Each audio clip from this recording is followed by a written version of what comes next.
You know, my dad used to bribe me to swim. Smartest man in the world. So he would, because the quietest child is an underwater child, right? I think so. It'd be like, if you can swim 40 laps, You'll just be shut up the whole time. we're going to go get ice cream and I'll read my book. I'll do whatever. All right, now let's get on to our guest. Let's bring her in. Megan from Little Fox Cup and Cones.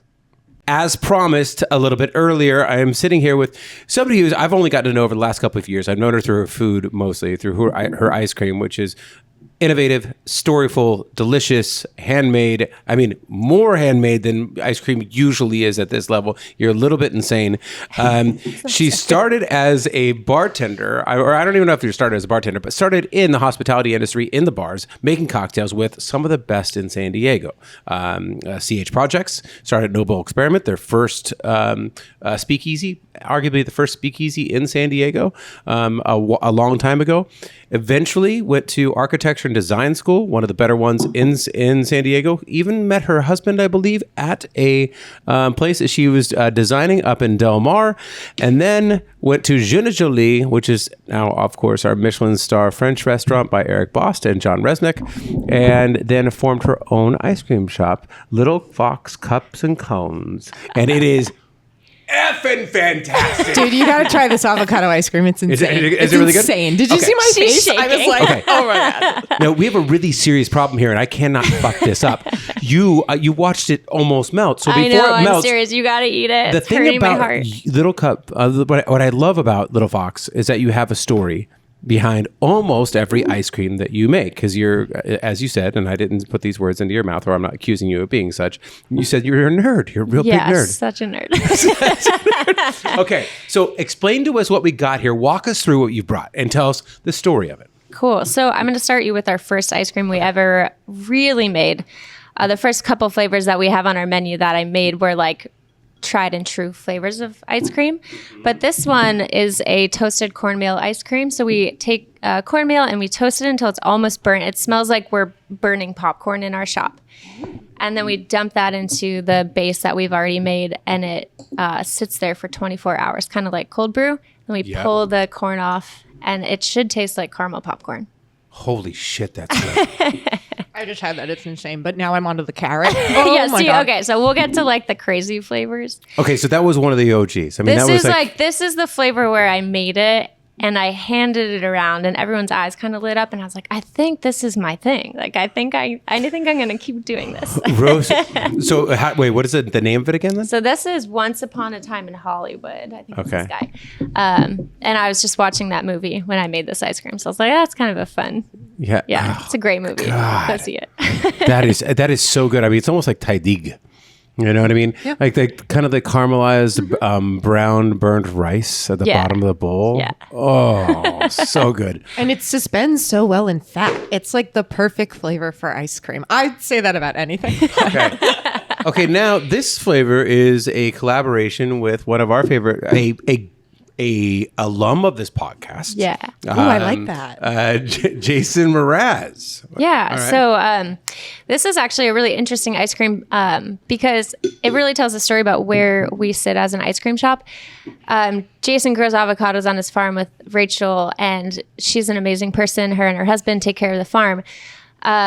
She called me one day because we had a huge windstorm and all of these avocados, beautiful organic avocados, perfectly ripe, perfectly amazing, fell on the ground and she couldn't sell them. So she calls me up and says, hey, I have these amazing They're avocados. a little bruised? Yeah. Can you take them? And so we were like, Little yeah. bruised like Jason's songs? Yeah. No, his songs are No, his songs are polished. beautiful, but you don't get that beautiful without being a tiny bit It's bruised so and true. I think sensitive. we're all a little bruised on the inside.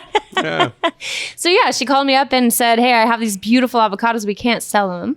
Can you take them? So we took them, just processed them, turned them into an ice cream, and then we swirled a brioche cream on the outside. So we take old brioche from the bakery across the street. We steep that in the milk, and then we swirl it with avocado, and we put a chili salt on top, and it's like It's crazy. good. It's actually crazy. I just couldn't control my like body convulsions when I tried it while Troy was talking. I was like, oh, we have to talk about this ASAP. Oh, that is really, really good. It's wild. It tastes like it's an avocado avocado. toast as an ice cream. You know, it's a really bougie avocado toast. And it makes sense because, again, like avocado is a fat, and it's a fat that is often used as a dairy substitute, actually. So it holds and carries those flavors so well. It's like a 1-to-1. Yeah. You wouldn't think that, but she thought that. Exactly. And God, it's so cool.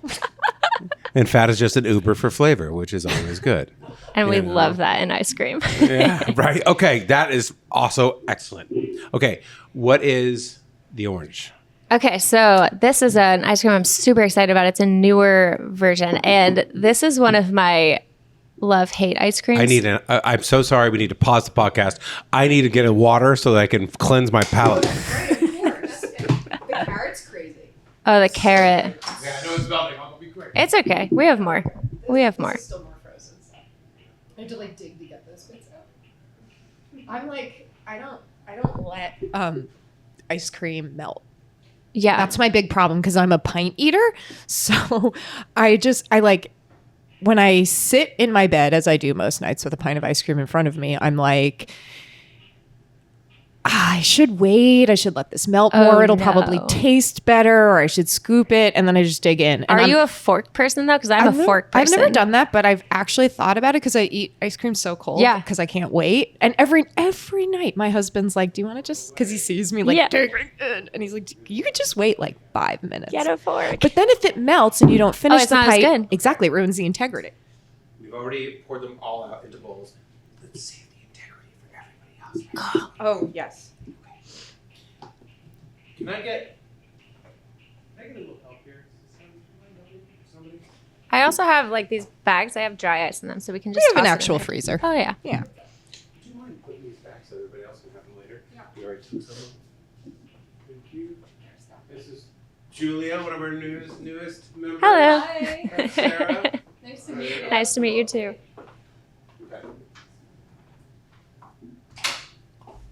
Okay. Sorry.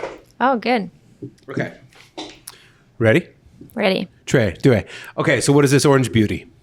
Okay, so this is our it's carrot ice cream, and I have a love-hate relationship with this ice cream because Really? we made it last year and it was perfect. But I have this problem where I like don't write recipes down because We have so much in common. yeah, I know it's You ridiculous. guys are, no, you don't have so much in common. You were split off the same angel hair DNA strand. Everything she says, I'm like, word. Me too. She's blonde. She's got a nose ring. Yeah. All right, so here's the thing. I wrote it down, but I didn't type it up with all of our other recipes. So I was like, oh, I think we did this. And I made this ice cream again, and it wasn't the same. Like the texture of the carrots was off. Yeah. Anyway, long story short, we roasted them, we pureed them. They just weren't getting soft. And finally, we remembered that we added olive oil to the roast of the carrots. So this version, I was like, we have to get this right because it's my favorite ice cream. We use carrots from Taquisto Farms. He's this amazing Italian farmer. So he farms in the Italian heritage way. He has all these terraces. Okay. He really cares about Where? food. It's in Bonsall. Okay. But you can find him. I know he's at the Poway Farmers Market. I'm pretty sure he does the Hillcrest Farmers Market. You've got to go meet Joseph Taquisto. He's like the it. best. Nice. And he just cares a lot about his food. He treats his vegetables like children, which is so rad. So every year he comes out with these carrots, and I'm like, please give me as many carrots as you can give me because we need to make this ice cream. And he tried it for the first time last year and was like crying because he just couldn't believe that carrots that he grew could turn into something. And that to me is like, okay, we did our job. Absolutely. I mean, that is absolutely delicious. Yeah, this is what I live for, this ice cream. And So if you what's in think it? about I don't know if we said what's in olive oil and ice cream too, I mean that is olive oil and ice cream is phenomenal. If you haven't had a tiny bit of olive It's oil, fat. a little bit It's of fat. salt. Mm-hmm. Well, you can pour it on like tribute Yeah. pizza. They drizzle olive oil and salt over their soft serve, but then also like Salt and Straw has an Arbequina olive oil flavor, so it can be a flavor of the ice cream. And too. you have olive oil cakes and a lot of like pastries and Oh, yeah. desserts. You know, Oh, I mean, yeah. it's used as a substitute So for it's cream. olive oil, roasted, pureed carrots, and what else? Carrots. Carrots. We put a, That's the East Coast to me. yeah. That's like the southeast, like Long Island. Yeah, Long Island. She's from She's from Massachusetts. It's Sorry. very different. I'm hoity-toity over here. No, it's true. So this is a roasted carrot. We have a spicy hazelnut brittle and a spicy honey, like a hot honey. Cool. And that's called 24 karat gold. 24 karat gold. Okay. And then Ooh, I love this one. saffron and ice cream. Tell me the story. Oh, about this is No, this one's turmeric. turmeric. Oh, sorry, turmeric. Yeah. The other yellow spice. So this is a great story. I met a woman. So there's a group called Naturally San Diego. If you're in like the food world, CPG, or you're starting your own food business, that would be a really great community to get. Naturally San Diego. Naturally San Diego. They actually have their event tonight. Yep. Oh yeah, perfect. Are you going? No, they invited me. I've got like 4 events I got to go to. And I I'm have no actually babysitter. I will be going. Well, let us know. But I met Darty. So she started a company called Kashna Spices. And what she does is she goes to India and she works with regenerative farmers in India who are producing a spice, but it's their only thing that they're focusing on. So she's getting turmeric, she brings in cumin, and she actually brings the chili that's on top of the SoCal ice cream, that avocado toast ice cream. Awesome. So I met her at a Naturally San Diego event at Pattaya Foods, which is they make fruit purees, and one of the things that they are known for is their passion fruit. So Darty said she had a bunch of turmeric, and I was like, dang, turmeric and ice cream. I don't really want to make like a golden milk ice cream because I feel Right. like that had its day. And so I was racking my brain, and I was sitting in our garden, and I saw all these ripe passion fruits growing on a vine. And I was like, what if we put turmeric and passion fruit together? What would happen? And we tried it, and it was like a magical. I'm obsessed with this. Passion fruit is my number one favorite it's so fruit good. flavor, I think. It is Besides so mango. good. Hard to decide. That is hard to decide. They're very different. Mango is like creamy, and this is like tart Yeah, mango and is zingy. almost like a milkshake. Totally, You know? totally. But yeah, so we're also getting our passion fruit from Golden Grove Farm, and she's really excited about the stuff that she's growing. It's an organic farm, so we're like Are really you using all local? in mean- our specialty ice creams that Sure. are rotating. We use local ingredients. Yeah. Okay, yeah. Yeah. I mean, no business. I've been in this food scene long enough. I mean, sure, and pie in the sky when you first heard about local food, you're like, oh, use everything local. There's no effing way. Yeah, do you everything. can't. You just can't. It's impossible. Supply chains are real. Yeah. You do it as much as you humanly can, or whatever, or you're trying to incorporate it as much as it makes sense for your business. But almost all of these, it sounds like are. Yeah, so like the main ingredient or the prize ingredient in these ice creams are going to be local. Even our chocolate, we're sourcing from Santa Barbara Chocolate Company. Okay. And that was a choice because they are a very local company. So, and their chocolate is so good. Okay, so that goes So, in. so you gotta try good. that one next. Okay, so this goes into the final, and I saved this this is like the espresso after a meal. Totally. Right. This is your Rocky Road. This is a s'more the merrier. S'mores. Similar, I think it's about the Okay. same.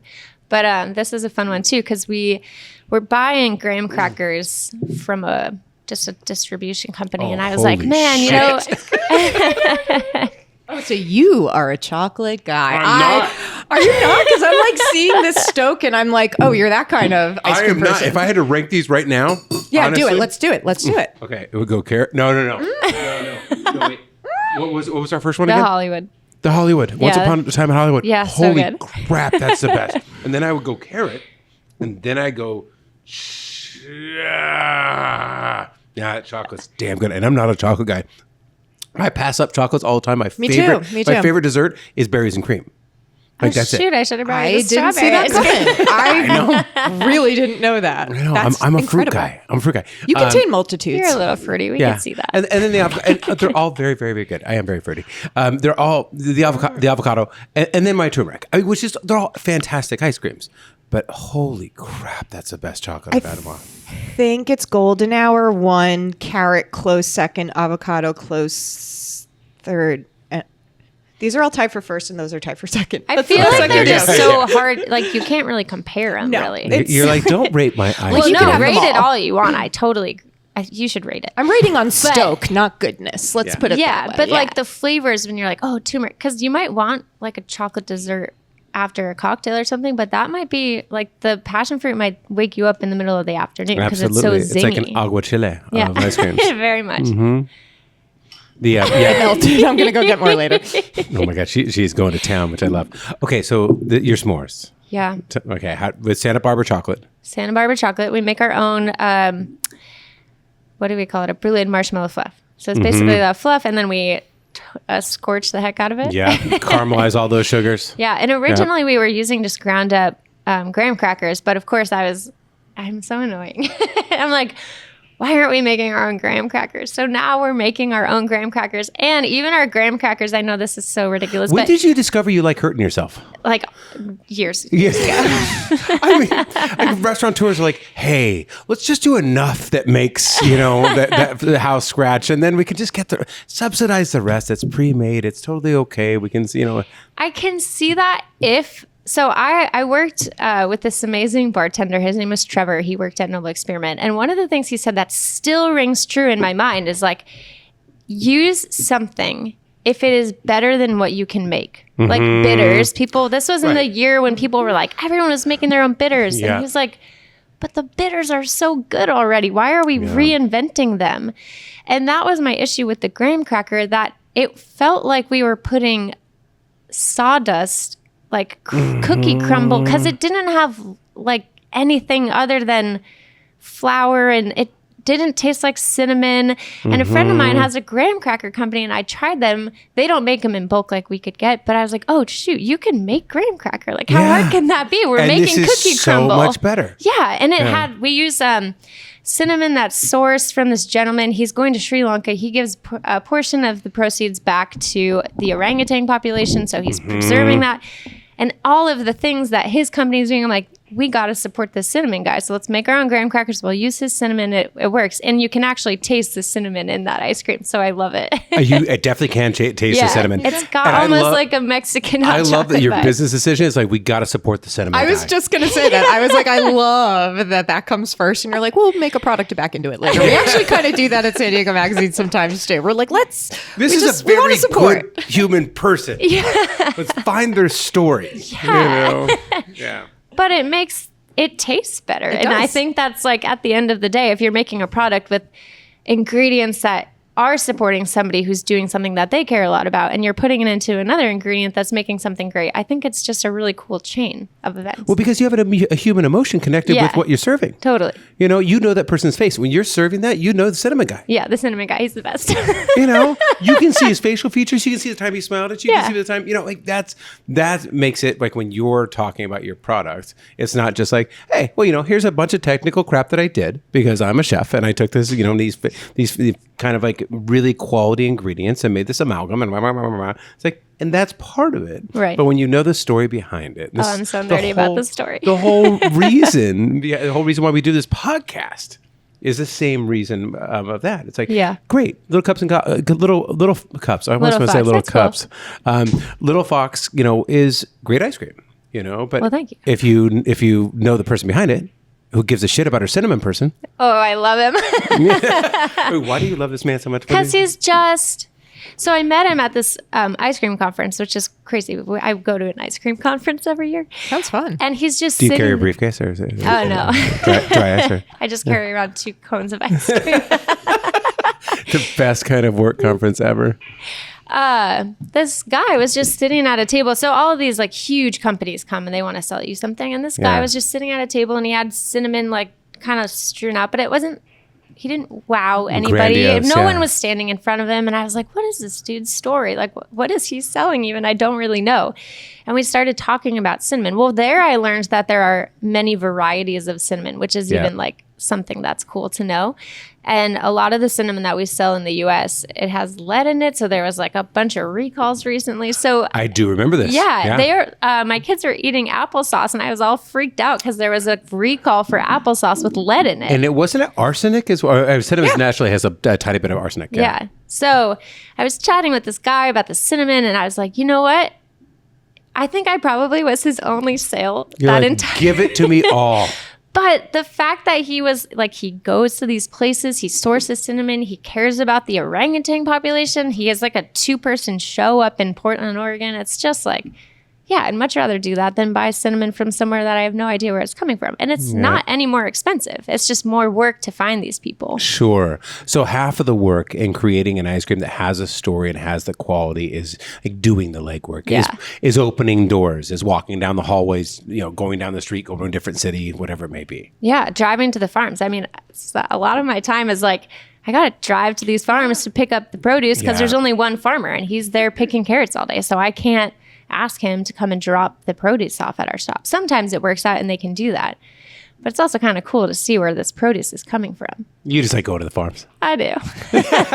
You're like, I got to go for work. Yeah. Oh, no. My poor staff. I mean, they're the best, but So you genuinely do go to the farms a lot? yeah. Yesterday I had a 2-hour conversation with the guy from Tiny Farms. I don't know if you've heard of Cardiff Tiny Farms. No. Such a cool guy. So it was started by the guys who I don't know his name, but the farmer that is now running Fox Point Farms, he started it at this little tiny plot of land. And then David took it over from him and is now farming it. And he does these little farmers markets, but it's on his property every Saturday and they sell whatever they have. So it could be, maybe they have a ton of stuff, like tons of greens and vegetables. He's really known for his celery. Or it might be nothing. And he might have honey from the honey producer that he works with. But it's super cool because he is growing it right on his little plot of land. And yesterday we were just talking about how important soil health is to the plant and how much difference it can give to the ingredient. We talk about this a lot. Yeah. This is where I'm like, I Yeah. love dirt. I know. I mean, it is just the fact that we've said this so many times, but soil is everything. It's everything. It's like trying to build, whether it be like the Notre Dame, with like here's 6 screws and 2 hammers and 1 plank of wood. That's basically commercial fertilizer, commercial soil, right? Yeah. Or you can have 50 billion ornate things that are making this one beautiful product, and that's really healthy soil. 100%, right? yeah. Yeah. And the food is better, more nutrients, just tastes better, whatever. Anyways. Yeah, and it lasts longer, which Yeah. is cool. Exactly. All right. So half of your time is actually going and meeting these farmers and meeting these growers and getting their stories and incorporating into what you do at the shop. Yeah. Okay. So let's go back. So when did you come to San Diego? You're from the East Coast. Yep, I'm from the East Coast. I moved here in 2012. Okay. Yeah. Oh, you came right into the bar scene then. I came right into the bar scene. Okay, got it. So you landed in a new city. You're like, how can I make some money real quick? I have a sense of style about me. I like, fashionable things. I'm going to end up at CH Projects. Yeah, pretty much. Yeah. Yeah, Was pretty that- much. And that was... Oh, actually, do you want to hear a funny story about that? Sure do. Sure do. I emailed Arslan Tafazzoli. And I said, The owner of CH Projects. yes, the owner of CH Projects. And I said, Dear Arslan, I just moved here from Boston. I think it would be really awesome if I could work with you. Here's my resume. And he sent me back, I don't hire people from email, period, send. No And I was way. like, Sounds about damn right. it. Yeah. He's totally right. Like, that's kind of shitty. All right. So I wrote him a letter, handwritten, Oh, that's how you got hired. I see how tied this it all with a happened. bow, sent it in the mail, and was like, please, will you hire me? How did you know Arslan before you knew Arslan? I just got it. I understood what And he you got meant, the job and immediately, I got didn't you? the job. You know what's the interesting thing about that? I have a handwritten note from Arslan at my desk. Nice. Because that's what he does. You intuited he was that kind of antiquated horse and buggy sort of intellect. That's exactly what it is. And that's what his places are. And I guess that's probably part of what you fell in love with too. I mean, that whole culture of it was, bring everybody together. Totally. Create that, like, don't have TVs. Don't have screens, And also actually be sit obsessive. and be obsessive about the design. Let's create some things that make people talk. Ideally, here's a conversation piece. If you if you fall short on your own conversation for a second, look at that. Yeah. I got really lucky because I was saying this earlier, but I feel like the time that I stepped into San Diego was about the time that it started to blossom into this really cool restaurant scene. And now I think people look to San Diego for inspiration. But at that point, it was like, San Diego is cool and it was a place people wanted to move to, but it wasn't like hitting all the high notes in the restaurant scene. We were still kind of finding our way, and there was cool restaurant design, and it started to sort of like take off a little bit, but it wasn't it yet. 2012 was our prepubescent restaurant years. Yeah, Totally. absolutely. And I got really lucky to be in that because I actually I begged Arslan once I was hired, I was like, please teach me what you know. I know I want to open restaurants one day. I would buy him coffee from Cafe Chloe and be like, please just tell me anything about what you know. And it wasn't like I'm going to learn from you and take everything. It was like, this is school for me. Like Yeah. I'm working in restaurants, not because I need to make a paycheck. I'm working in restaurants because I want to go to school. And this is a really cool way to go to school. And also give me a paycheck. But yes. And also, please pay me. But Yeah. But I sat with him and he would talk about like what he was building and things that he was excited about. And I learned so much from those conversations. Yeah. Just how nerdy you can be about something. Right. And this is the core of what you do. That nerd seed of a story. Yeah. That you can pack into any kind of food. And this is how I've operated my career the entire way as well. I'm like, it's not a plate of food. Tell me about Mexico and the part of Mexico that came from and why that was special and why that happened. Why that food came to be and that tell me something about the people and the culture and the history and religion involved in it. Then I'm interested. Then I'm connected. Then I'm like, okay, wow, I just learned something by eating. The act of eating is a political act, Totally. Yeah. And I love that part about it because it's political, but it's also unifying. And I think we talk about like borders now and how we shouldn't really be building borders, but food is doing the complete opposite. Food is tearing down these borders that we've built up, and we're bringing ingredients from Mexico, we're bringing ingredients from India, we're bringing ingredients from local farmers, and we're putting it all together on a dish, whether it's a Michelin star dish or a cup of ice cream. But in that one little act, we are breaking down the borders, and I think that's just such a beautiful thing. Right. And you're telling the story of multiple different cultures around the world. Yeah, totally. Yeah.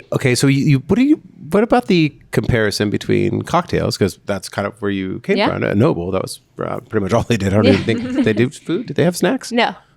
I don't even think we took breaks there to eat snacks. I think we just definitely made not. cocktails. You were back then in the day, and we talked about this with our last guest, Noble Experiment being the first speakeasy, and they cared about every single detail, like you do with your ice cream. They were sawing their own ice blocks. Oh, we had my Eric favorite part of that Johnson job. and Christian Siglin. And I know them. Yes. So your favorite part of your job was sawing the ice cream? Oh, I the ice blocks? loved that part of the job. Yeah. I loved because I'm a perfectionist. So when you could get that old fashioned rock perfectly sized, it was like, oh, I did the This best job ever. See, I would just She take just did all the of butterfly my arms. She's like, oh. That's what I did when I had the avocado ice cream. I would just use that for all my aggression. I actually really want to do that. Like I fantasized about sawing the ice since Christian and Eric came in because I was like, you must feel great after Oh, that. yeah. Once Yeah. you get it done. It's cold, That last you're part working. that cleanly breaks It's off. satisfying. Oh, So that's kind of where your passion for attention to detail and alchemy, For sure. right? Yeah. And ingredients, and the province of ingredients and how the minute differences of how much better an ingredient could be. Oh, yeah. That informed this, right? Yeah, totally. I was the person that had flashcards, like studying all the different whiskey bottles that we had on the back shelf because I wanted to know if someone asked for like Blanton's versus Buffalo Trace, what the difference was. And that was exciting because someone just spent a ton of time, like 12 years to make a really good bourbon. Why is it better or different? So I think that kind of kindled this like understanding and love of the individual ingredients that go into a cocktail. And that was something that just working with Anthony, I learned that. So Anthony heads up the beverage program at all of CH's stuff. He's kind of like the cocktail whisperer. And he was probably, I told him this the other day, I think it made him really nervous, but I was like, you really were one of the best teachers that I had ever had because he laid a really good foundation of understanding that a cocktail should be greater than the sum of its parts. And so now I think about that with ice cream a lot too. Like if you put good carrots or you put whatever, the carrots have to sing when they go into the ice cream or else it's just like flat carrot ice cream, So you add spice and you add fat like nuts and you add crunch and texture. And so all of it becomes this really cool little cup of ice cream. That was from Anthony at Noble Experiment. Yep. it's a 1-to-1 to cocktails. Ice Yeah. creams are just It's totally fat a frozen cocktail. cocktails. Yeah. Oh my God, this is amazing. I'm seriously having a big And the brain fat moment. wash cocktail is right in between them. It's like the Yeah. bridge. It's the bridge. This is so cool. Yeah. So you, and then you ended up at Juju Lee, which you said that John Resnick was a really good mentor, or Yeah. it was really good working for that entire program. What did you learn there? So much. that it was really achingly beautiful, and your place was what it wanted to be. Yeah, I was like, maybe one day I could strive to be like John Resnick. that place is so beautifully operated. I did not work there for very long. So I have 2 little kids, and I got to a point where I was a little bit tired of having conversations with 2-year-olds all day, but I didn't want to take on a full-time job yet because my kids were so little. So I was like, I know how to bartend, and I can work through those hours and still hang out with my kids during the day. So I'm just going to go and see if Lay needs another person. And he was like, actually, we do. So I was working with Lay Russ, and when I walked into Juju Lee, I just knew that there was something different about that restaurant. Yeah. And it was so well organized, from the spices on the wall. Like, you didn't see the labels to the spices on the wall. They were organized. Everything went back exactly where it was supposed to. And I worked there with Andrew, and I remember this one moment where I had opened sugar, and I got sugar on the ground, and I didn't clean it up. And he just tapped me on the shoulder, and he was like, hey, do I come into your house and leave sugar on your ground? And I was like, oh my God, I'm so sorry. And I literally will never forget that moment, because it wasn't like I was being reprimanded. It was just like, hey, remember that we are all here working together. So the impact that you have affects all of us. So, and that's kind of, I've taken that and moved that into the Little Fox culture as well. Right, exactly. Everybody pull their part a little bit. And when you're doing something, think about the next person that has to do something after you in this space. Take responsibility and be accountable. It's like as simple as that, right? Look at us just parenting each other We right are now. so mature, you guys. I'm really proud of us. Oh my God. We are fortune Good for cookies. us. We did it. are we're fortune cookies on microphones. Just That's what we're spitting at. aphorisms over here. Somebody make a book. Did you learn, knowing your hospitality background in San Diego, you went through some of the most beautiful places that have all of, just art exploding everywhere. And I guess Jeune L'Est, it's really kind of understated, but it's elegant and beautiful and soft and with... It's modern art. It's modern art. Yeah. And then your place is beautiful, you know, and if you've ever seen Little Fox out at an event, everybody else brings a white tablecloth. I was just going to say this. Everybody brings a white tablecloth, and you come in, and here comes Carmen Miranda's biggest dream. There's a flower arrangement. There's I don't even. It looks like brunch, but in the best way possible. It looks like I a just need to miniature go be restaurant. It's this wooden kind of display, and it's patterned. It draws you in. Gorgeous. That's Yeah. You took that. You didn't take that away, but has that always been your style, or did you learn that kind of coming up through the scene? I think that has always been my style. I think it's kind of like if you're gonna do something, do it really well. Yeah. And if I'm gonna put 12 hours into this event or whatever, some nights I spend 36 hours filling walls with flowers. So if I'm gonna show up at an event where people don't know anything about our company, and I don't want to just blend into a sea of white tablecloths, I've got to do something. And it's a 10 by 10 square. So you can do something really freaking cool with a 10 by 10 square. And I think just having that mentality I'm going to build myself into a diorama. Yeah, exactly. Make it cool, but make it feel not like a diorama. Make it feel like you're in my restaurant up in Oceanside, because you're never going to go there. You're down in San Diego. Why'd you pick Oceanside? I didn't. It chose me. How so? So I have a lot of experience with melted ice cream. I did. I also take on way more than I can chew. So in the very early stages of Little Fox, I had this guy reach out, his wife, and him wanted us to bring ice cream to the different block buildings. It's a co-working space.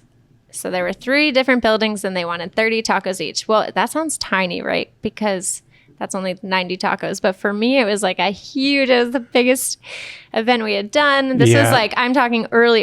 This is probably 2021, but right when everybody was starting to go back to work. So they wanted something cool for all these people. And I said, yeah, no problem. So of course I'm making these ice cream tacos, and our freezer goes down. And I call this guy up, and I'm like, I can't do this event. Yeah. And I'm crying, but I'm also but just give me another chance. And he's like, okay, no problem. And I'm like, what? And he's like, yeah, no problem. Just show up next week. It's just ice cream. And I was like, man, you're right. It's just ice cream. So I do it all over again. We do a really good job. They're super stoked about it. A couple years later, I had kind of gotten to my breaking point because we outgrew all the spaces that we were making ice cream in. I didn't have any more freezer space. I had no more energy. I was like, we got to do something about this. I need a space or this can no longer I got to exist. start dreaming ahead. Yeah. And I had a little ice cream window. I shut it down and I said, I cannot make ice cream anymore until I have this space. And the next day, Brendan Foote from Block called me up and said, hey, I have a space available in Oceanside. And I said, oh, that's so far. I don't want to do it. But I went up there and I was like, oh my God, this is it. Oceanside is so cool. I love it up here. Cool. And that was it. I was like, I love it here. I know. And is Oceanside as cool as you thought it was going to be? It's so much cooler. Never meet your idols. So much cooler. I know. It is so much cooler. Yeah. It is. Yeah. I actually am. I feel jealous about not living there often. I'm not going to lie. My husband and I live by state and we love living in the city and it's great. I chastise my own decision making. I think about this a lot. I'm like, shit, we should have bought an Oceanside. And I'm jealous. I'm not going to lie. Oceanside is so cool. I think the coolest thing about it is the neighbors there. Yes. Like the community in Oceanside is unlike anything else. Yeah. If you go in there with give me some sugar, give me some punk rock. Yeah. If you go in there with this mentality that you're like here to support the neighbors, they will support you so much. It's insane. Yeah. It's true. Yeah. Even though you're an outsider, where do you live? In Encinitas. Ooh. Oh, yeah. But I'm from Boston, so I don't even know if that's a thing. I think we made that up. It was West Side Story in my head. It was. I just saw this big. I was like, we're really dramatic music, about this. thunderclaps, Pony Boy. But you know what I was thinking about, like the community of Oceanside when you say like, yeah, cup of sugar, punk rock. But like for real, if you are going around the food scene in Oceanside and like asking for food and favors, you'll end up with like the best Japanese food, the best natural wine, the best ice cream, the best, fresh fish. Like there's everything there. It's like what's that SNL skit? Stefan, the hottest. It's got everything. The hottest club in New York, Oceanside. It's got everything. It is the hottest place right now. It's super cool. Yeah. So so explain to me the difference. They say, I mean, there's a lot of people who make house-made ice cream, and then there's making it from scratch. What is the difference in that? Time, energy, money, right. So not every labor. And not every ice cream shop does this. I mean, explain to us what you mean.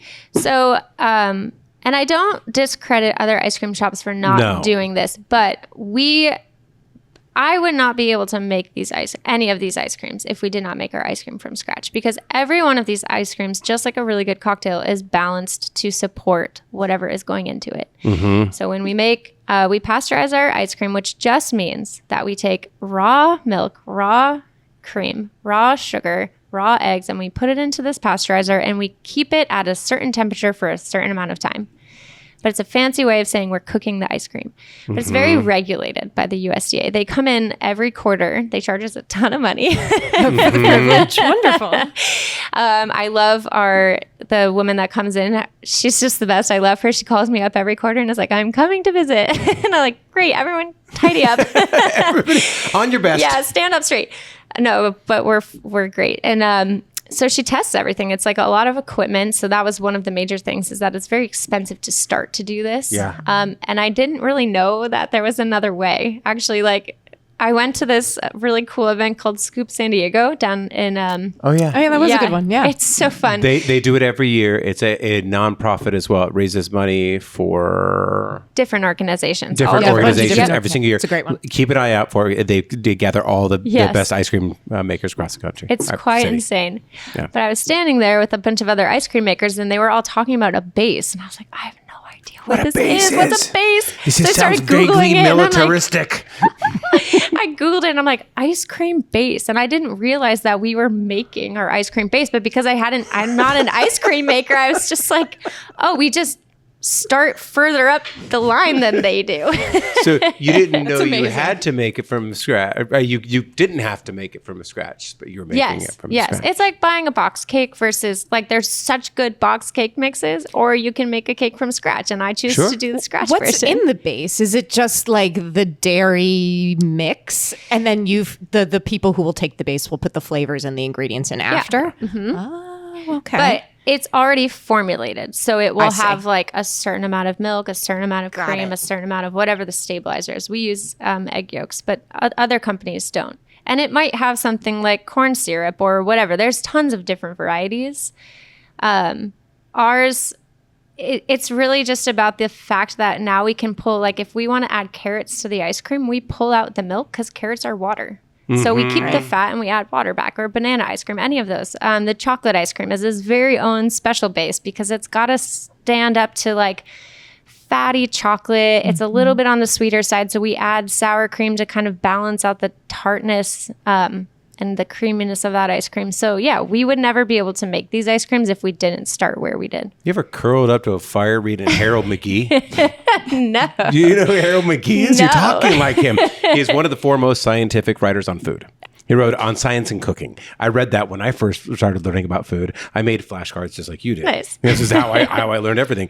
But you talk exactly like him. You've got to add carrots. They are just water. You need to take them. Yeah. Yeah. So you have to think It's about so it all, scientific. Yeah. especially when you're making it from scratch. And can you you really tell a difference? I mean, Yes. Actually, yes.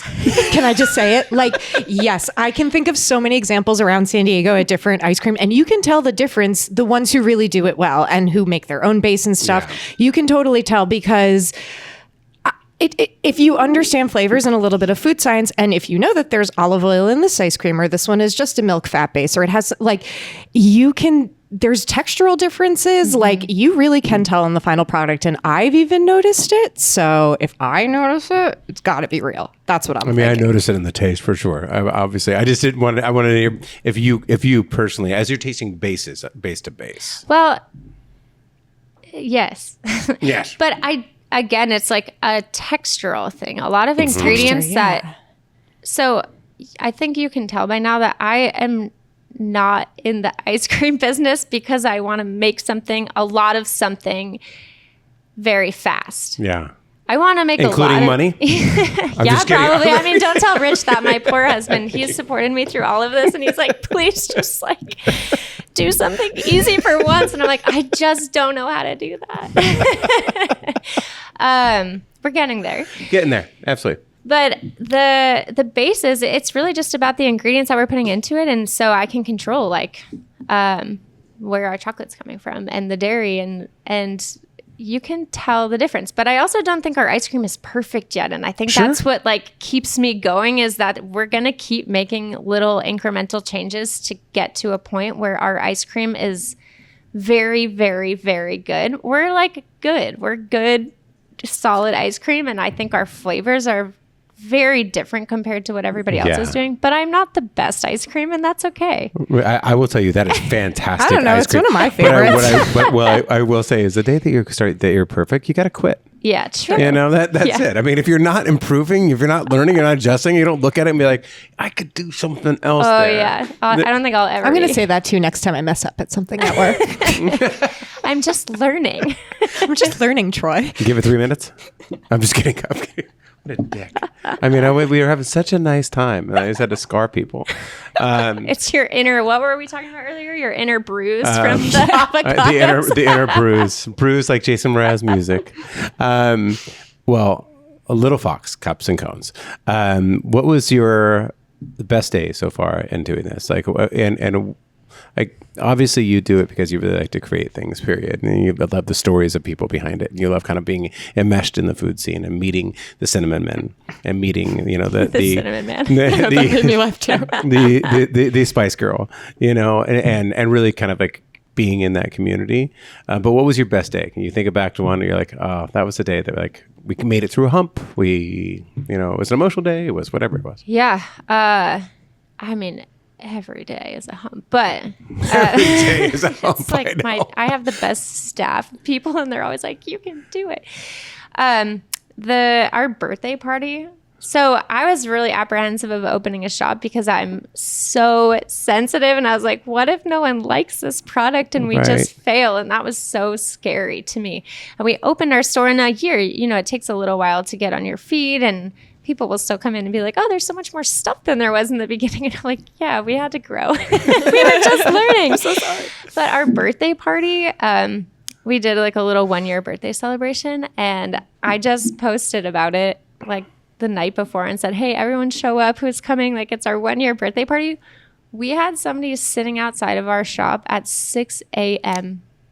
to come into our restaurant and wish us a happy birthday. And I got to the shop and I was like, what's happening? Are you okay? And he was like, yeah, I'm just here to support you guys. Oh. And he's told me all these stories about how our ice cream has impacted him and his wife. And whenever they have somebody coming to town, they come and they're like, you've brought this thing to our community that is so special to us. And we can't wait to share it with other people. And the line just grew. And every single person that was standing in the line told me this story of how Little Fox has impacted them. And our staff was there. And maybe a lot of people don't feel this way, but I feel like my staff is family. Like I could have never done this without them. And they were all like, every single person showed up that day to support what Little Fox is doing. And I don't think there's a better day than that. That is phenomenal. It was like, I was bawling my eyes out, just like, well, and wow, this is so cool. And I think that ice cream serves this. I've talked about this with donut shops too. It's donut shops they're not cost prohibitive, which means they're inclusive. Yeah. You know, I mean, sure, your ice cream's not going to be cheap. You're using some of the best ingredients that there is. I mean, comparably to like a really cheap ice cream that's made from crap, you know, it's going to be more expensive. But, you know, it's not going to cost you $30 a scoop. Right. You know, like a donut is not going to cost you, you know, $30. You know, a steak is, you know, something else. So donut shops, ice cream shops, coffee shops, you know, are that kind of like anybody can come. Yeah. Most people can come, you know, afford a scoop. And if you're retired, living on kind of a fixed income, and you have to really kind of watch your pennies to make it through the rest of life, you know, you can come. You know, if you got kids, you can come. You know, and it's time too. Right. Like imagine how long it takes to go sit at steak dinner. But if you're a mom of 4 kids, you're like, all right, everyone get in the car, let's go get ice cream. Like, so it does. That's a quick thing. It gathers everybody in the community like at one point in time. Ice cream shops and donut shops and coffee shops. And I'm glad to see that it played out that day. And I'm glad to see you made it to here. How many years has it been now? So we will be 2 in October. 2 in October. Yeah. All right. Everybody, go make them 7 years old. And if you still want to do this in 7 years, and your husband his sanity is intact. But this is exactly why I got into food, was to, you know, tell the stories of people who tell stories about food. Meaning that they really give a shit about the people behind it, the stories behind the ingredients and everything else. And it's effing delicious. And I cannot believe this is not your favorite one. Which one's that? That's a milkshake, actually. I love that one. That's no longer ice cream. I love that one. They're so good at this. Good. Oh my God. Melted ice cream is almost better than ice cream. I think the only Pee Wee Herman reason used to do that. I'm not like going ham on it is because I have an ice cream in my freezer right now with honeycomb in it. So like, it's a thing. Okay. yeah. But it's passion fruit. I can't eat anything when there's passion fruit in front of me. Like I literally can't. You should make like a street side passion fruit ice cream. Like go taking OPP, other people's passion fruit, just rip them off the vine and make like a really hyper local. You know what I mean? You know me? Yeah. Okay, you be the harvester and I will turn it. I will totally do it for you. I would love to. 2 criminals. Will you guys see Jackie in her backyard getting passion It's fruit? literally one rock around my block with my son. I got you. All right. This is good. We're going to go steal some people's fruit. Nice, perfect. All right. Get ready. Okay, so now let's move on to $2 people, $50. This is a story. Unless you had something you really wanted to get across, No, that you didn't I get think we're across. good. Doesn't have to be 50 either. Okay. Just No, saying. it could be $7,000. Where do you like to eat? And I will let you can either go first or Jackie, whichever your guest. I'm ready to rock. So Jackie, you go. All right. Go. So She's shaking. She's shaking. I have an exciting one. This past weekend was the opening of Sessions by the Bay, who we had on the podcast in January. It's the new cannabis consumption lounge, the only one in San Diego County, and it just opened in National City. And they're actually connected to Kimball Coastal Restaurant, which is right downstairs, and that kitchen serves Sessions with a full food menu. The food rules. I can't believe this. So Sessions is... And I know this is true because when you were talking about it before the show, this wasn't just something that you're like, I got to think of something for 15 things. You were like, or $2 people, $50. You're like, it was really like legitimately good. I went back and ate there twice this weekend. And Nice. surprisingly, this is going to sound really basic. Hard to believe but you're stoned. There's good stuff on the menu. Like there's like an ahi tuna. He takes rice and waffles it. And that's his waffle. yum. Chris puts it in a That is the waffler. best thing. Oh, it rules. And he puts ahi tuna on it. And he's got a really good relationship with fishermen. So it's all fresh, all local stuff. They've got this insane churroed peanut butter and jelly deli fried sandwich that is let's go right now. truly ridiculous. And then they've got burgers. The burger is excellent. It's like kind of a smash burger style. They've got pizzas, you name it, everything on the menu. A really good macaroni and cheese with a 4-cheese blend that includes beer cheese. And they use the beer cheese with pretzels as well. And that actually was the dish I ordered most this weekend because I was stoned, as it turns out, on 420 at the opening of the Weed Lounge. It happens sometimes. But they also... I'll move on in a second, but they've got an incredible mocktail list that you can dose with cannabis, or you can just have it as mocktails. And they average around like $13 to $16, but they're incredible, fresh, good ingredients. It's honestly probably one of the best NA menus, drink menus, I think, on the city. Nice. In the city. Or it's not in the city, it's a national city, but you know what I mean. You guys can listen to the podcast that we did with them, I don't know, January. 6 months ago? Yeah, what is it? 4. It's April. 4 months ago? Don't do that to me. About the idea and how these, two locals brought this, to fruition. It's the first like actual restaurant consumption lounge in... Really in the country. There's actually no lounge in the country that has a full service restaurant quite like this. It's unique to California and unique to the country. So we got it. We are first. I'm gonna go this in never there. happens. I'm going to go in there, eat something, get paranoid. Yeah. Oh, I'm taking you. Okay, great. That's great. I'm going to stay far away. I get so paranoid. When you said staff is family, see, family. exactly. I'm going to take Thank you and you. watch you get paranoid and not heckle you at all, I promise.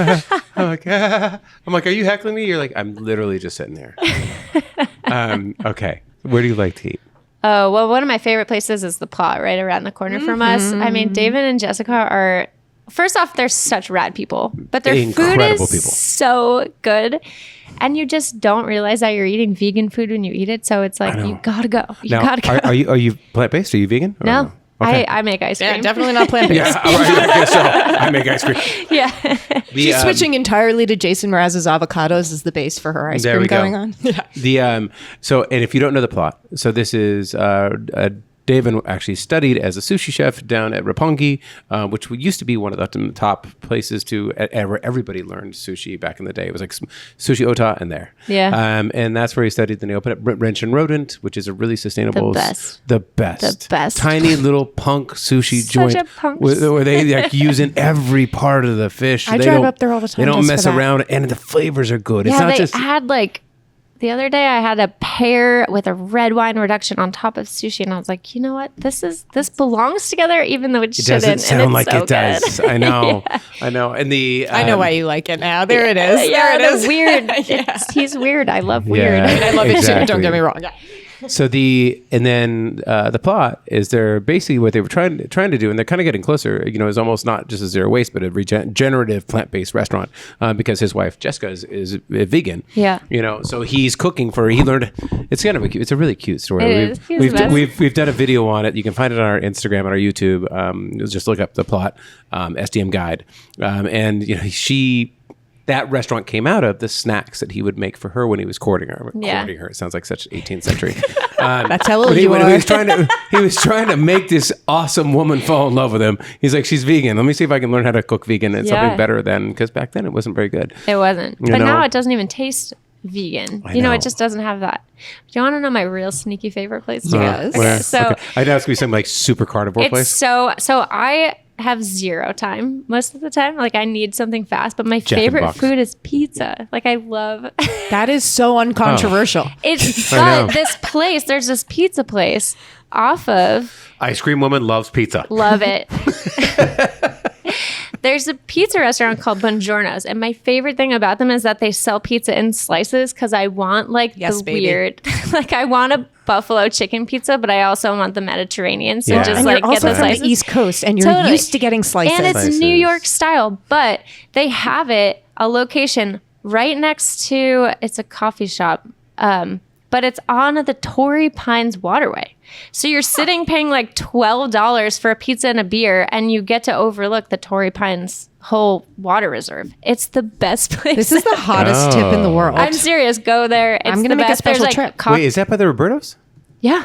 Oh, Yeah. that was my route when I was a middle schooler and teenager. We come from Rancho Penasquitos and like come to the dirt road and all the Del Martians. They have a Solana Beach location too, don't Yeah, they? they have this Solana Beach location, is but one if of the- you want like date night, don't go to that one. She's telling you. you got to go to the like Okay, but if fancy you one. have to. No, but now I know what this is. It is one of the best New York style It's so true. pizzerias See, in the she San knows Diego because she's County from the area. East Coast. Yep, Okay, I used to all work right. next door to there on Stevens. Yeah. You got a two the for best. one. You got 2 for one. So good.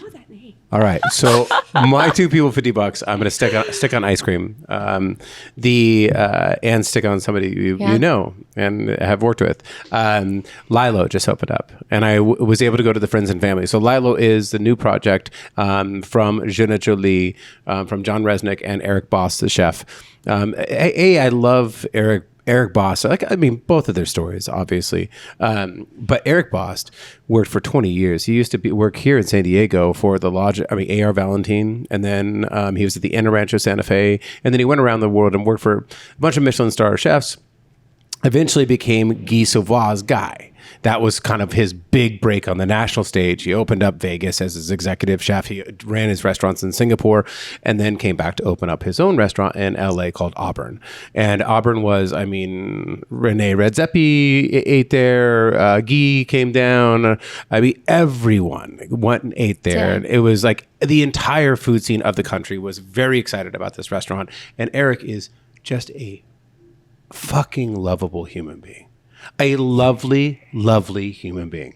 I've met chefs who are usually the ones that are really nice can't cook like Eric, and the ones that can cook like Eric aren't very nice. You know, he struck the balance. He struck the balance. For me, It's like when you meet a rocker who's for really me, sweet.